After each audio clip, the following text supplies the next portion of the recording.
Israeli Prime Minister Benjamin Netanyahu just issued the most explicit and threatening warning to Iran that he has made in months. Speaking today, February 23, 2026, during a debate in the Israeli Knesset, Netanyahu declared that if the Iranian regime makes perhaps the most serious mistake in its history and attacks Israel, we will respond with strength that it can't even imagine. Strength that Iran cannot even imagine. That is not diplomatic language. That is a direct threat of overwhelming military retaliation on a scale that Iran has never experienced. And Netanyahu did not stop there. He told the Knesset that Israel has never been stronger than it is now, and that the pact with the United States has never been closer. Netanyahu emphasized that the personal ties between himself and U.S. President Donald Trump and between the Israeli Defense Forces and the U.S. military have also never been better. This is Netanyahu telling Iran and telling the world that Israel is ready for war and has the full backing of the most powerful military on earth. And he is telling Iran that if they miscalculate, if they attack Israel thinking they can get away with it, the response will be so devastating that Iran's leadership cannot comprehend it. This warning comes at the most dangerous moment in the U.S.-Iran crisis. American refueling planes and cargo aircraft were spotted today at Ben Gurion Airport outside Tel Aviv, photographed by civilians and shared on social media. The presence of U.S. military logistics aircraft at Israel's main airport is not normal. It suggests final preparations for a coordinated U.S.-Israeli military operation. Tomorrow, February 27th, the third round of nuclear talks between the United States and Iran begins in Geneva. And 7 days from today, on March the 2nd, the International Atomic Energy Agency meets in Vienna to potentially censure Iran, which historically has triggered Israeli strikes within 24 hours. Netanyahu's warning today is the final message to Tehran before all of these events converge. This is Israel's red line. Attack us and you will face unimaginable consequences. Let me walk you through exactly what Netanyahu said today, why his warning is so significant, what unimaginable strength actually means in military terms, and why the next 7 days could determine whether the Middle East explodes into the widest regional war since 1973. Netanyahu was speaking during what is called a 40 signatures debate in the Knesset. This is a parliamentary procedure where 40 members of Knesset sign a petition. The government must hold a debate on a specific topic. Today's debate was focused on Israel's security situation amid the escalating crisis with Iran and the United States. Netanyahu used the opportunity to address the nation and send a message to Tehran. According to the Times of Israel, which provided live coverage of the Knesset session, Netanyahu began by assessing Israel's current strategic position. He said, and I am quoting directly from the Times of Israel report, "Israel has never been stronger than it is now." That statement alone is significant. Netanyahu is projecting confidence and strength at a moment when Israel could be days away from a major war. He is telling the Israeli public not to be afraid and telling Iran not to test Israel's resolve. Netanyahu then made his most important point about the U.S.-Israel relationship. He stated, "The pact with the United States has never been closer." This is a direct reference to the extraordinary military and intelligence coordination currently happening between Washington and Tel Aviv. Netanyahu elaborated, saying that the personal ties between himself and President Trump have never been better, and that the relationship between the Israeli Defense Forces and the U.S. military has also never been stronger. This is crucial context. Netanyahu is signaling that any Israeli military action will have full American support and potentially direct American participation. But then Netanyahu pivoted to the threat. He acknowledged that we are in very complex and challenging times.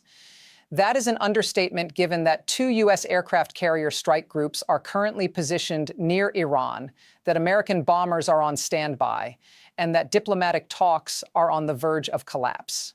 And then Netanyahu issued his warning. According to the Times of Israel, Netanyahu said, "If the Iranian regime makes perhaps the most serious mistake in its history and attacks Israel, we will respond with strength that it can't even imagine." Let me break down every word of that sentence because each one carries weight. If the Iranian regime makes perhaps the most serious mistake in its history, Netanyahu is framing an Iranian attack on Israel as a catastrophic strategic error. He is saying that attacking Israel would be the biggest mistake Iran has ever made, worse than any decision in the 47-year history of the Islamic Republic. That language suggests the consequences would be regime-threatening. And attacks Israel. Netanyahu is not specifying what kind of attack. This could mean a ballistic missile strike, a proxy attack through Hezbollah, a terrorist operation, or any other hostile action. Netanyahu is drawing a red line around any form of Iranian aggression. We will respond. The word respond is key. Netanyahu is saying Israel will retaliate, not initiate. This gives Israel the moral and legal high ground. Israel is not the aggressor. Israel is warning of retaliation if attacked, with strength, not with diplomacy, not with sanctions, not with UN resolutions, with military force that it can't even imagine. This is the most chilling part. Netanyahu is saying the scale of Israel's retaliation would be beyond Iran's ability to comprehend. Iran cannot imagine how powerful, how devastating, how comprehensive Israel's response would be. So what does strength that Iran can't even imagine actually mean in concrete military terms? What is Netanyahu threatening? Based on Israeli military capabilities, statements from defense officials, and the current U.S. military buildup in the region, Netanyahu is almost certainly referring to a multi-layered campaign that would include all of the following elements. First, a massive air campaign targeting Iran's nuclear facilities, ballistic missile sites, Revolutionary Guard bases, naval facilities, air defense systems, and potentially government leadership compounds. This would not be a limited strike like June 2025. This would be sustained operations over days or weeks designed to cripple Iran's military capabilities. Second, direct U.S. military participation from the beginning, not days after Israel initiates like last June. U.S. B-2 stealth bombers would strike deeply buried facilities that Israeli weapons cannot reach. U.S. carrier-based aircraft would suppress Iranian air defenses across the entire country. U.S. cruise missiles from ships and submarines would hit hundreds of targets simultaneously. The combined U.S.-Israeli force would be overwhelming. Third, potential strikes on Iranian leadership. CNN has reported that some of the military options Trump is considering include plans to take out Tehran's leaders. If Netanyahu is promising unimaginable strength, that could include decapitation strikes designed to kill Supreme Leader Ayatollah Ali Khamenei, IRGC commanders, and other top regime figures. Killing the Supreme Leader would be unprecedented and would send Iran into chaos. Fourth, a coordinated campaign to destroy Hezbollah's capabilities in Lebanon if Hezbollah joins the war. Israel would launch a preemptive ground invasion of southern Lebanon to eliminate rocket launch sites before Hezbollah can fire its 150,000 rockets at Israeli cities. This would be a two-front war, hitting Iran and Lebanon simultaneously. Fifth, possible use of Israel's most advanced weapon systems that have never been employed in combat. Israel possesses weapons and capabilities that are classified and unknown to Iran. Netanyahu saying Iran can't even imagine suggests Israel might use systems that Iran does not know exist. And sixth, potential use of nuclear weapons if Iran's retaliation threatens Israel's existence. Israel has an undeclared nuclear arsenal estimated at 80 to 400 warheads. Israeli nuclear doctrine allows for use if the state faces existential threat. If Iran launches 1,000 ballistic missiles at Israel and Israeli cities are being destroyed, the possibility of Israeli nuclear retaliation cannot be dismissed. That would be truly unimaginable for Iran because it would mean the end of the Islamic Republic. Now, you might think Netanyahu is bluffing. You might think this is just tough talk to deter Iran. But there are multiple reasons to believe Netanyahu is deadly serious, and that Israel is genuinely prepared to launch the most devastating military operation in its history. First, the U.S. military buildup is real and unprecedented. The Washington Post published an opinion piece today titled, "War with Iran could be imminent. Trump won't say why." The article notes that the U.S. military has assembled a formidable armada in the Middle East, including 2 aircraft carrier strike groups and dozens of additional aircraft. The Post describes it as the largest array of U.S. warplanes in the region since the 2003 invasion of Iraq. That is not an exaggeration. CNN's senior military analyst, Admiral James Stavridis, a former NATO Supreme Allied commander, stated that the current U.S. buildup is the largest in decades. This is not a show of force. This is an invasion-level deployment. Second, U.S. military logistics aircraft are arriving in Israel today. The Times of Israel reported this morning that American refueling planes were spotted at Ben Gurion Airport. Photos circulated on social media showing U.S. Air Force KC-135 Stratotankers and cargo aircraft at the airport. These are the planes that enable long-range strike missions. Refueling tankers allow Israeli F-35s and F-15s to fly deep into Iran, strike targets, and return safely. The fact that they are arriving at Ben Gurion suggests final operational preparations. Third, Secretary of State Marco Rubio is scheduled to fly to Israel on February 28th, 5 days from now. According to the State Department, Rubio will meet with Netanyahu to provide an update on the Iran negotiations. But the timing is suspect. February 28th is 2 days before the March 2nd IAEA meeting. Rubio is not flying to Israel just for a diplomatic update. He is flying to coordinate final strike plans so that when the IAEA censures Iran on March 2nd, both the U.S. and Israel are ready to act within 24 hours, just like they did in June. Fourth, tomorrow marks the beginning of the third round of Geneva talks between the U.S. and Iran.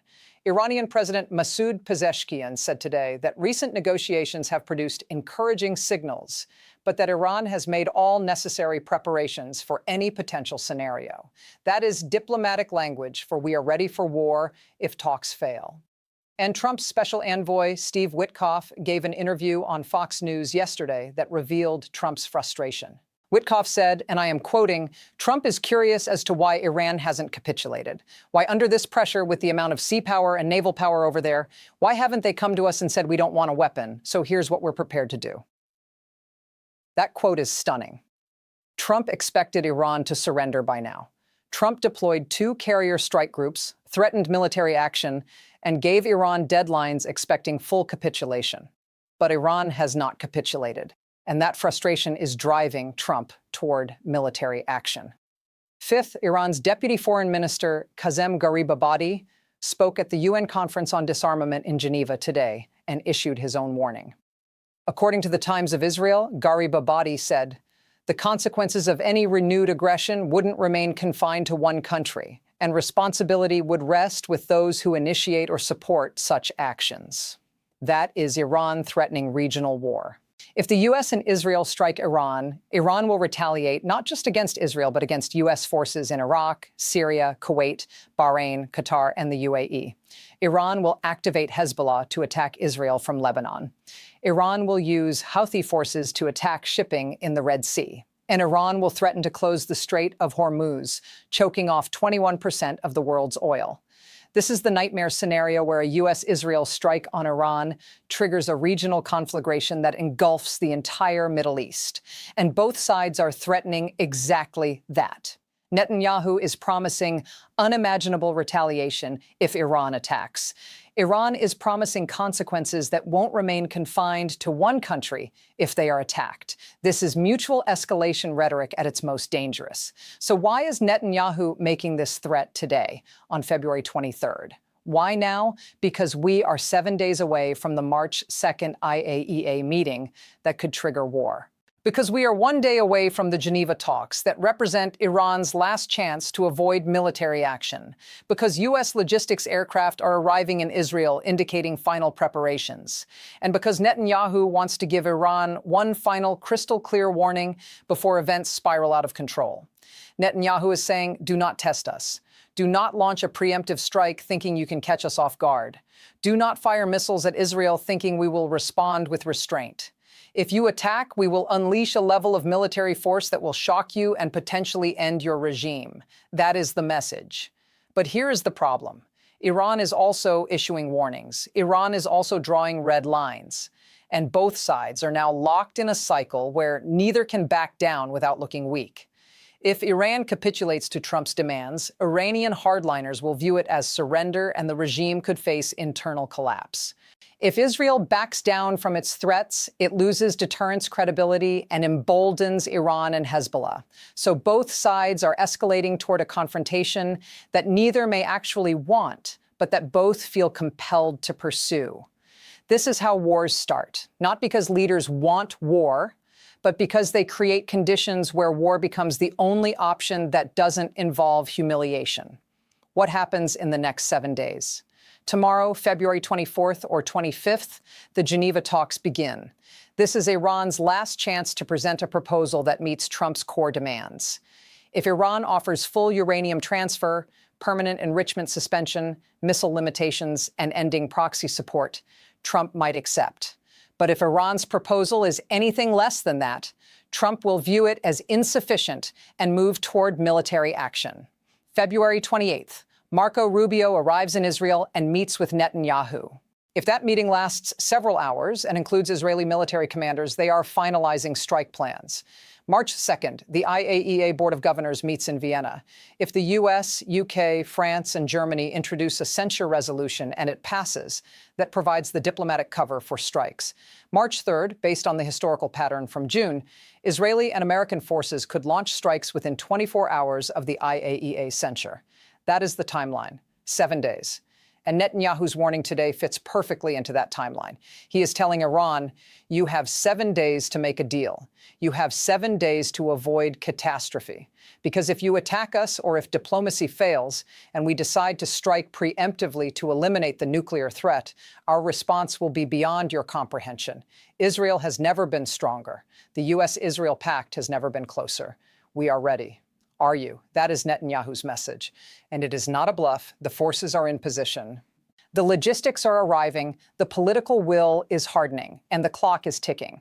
Subscribe and turn on notifications because the next 7 days will determine whether we see the largest Middle Eastern war in modern history or a last-minute diplomatic breakthrough that nobody currently believes is possible.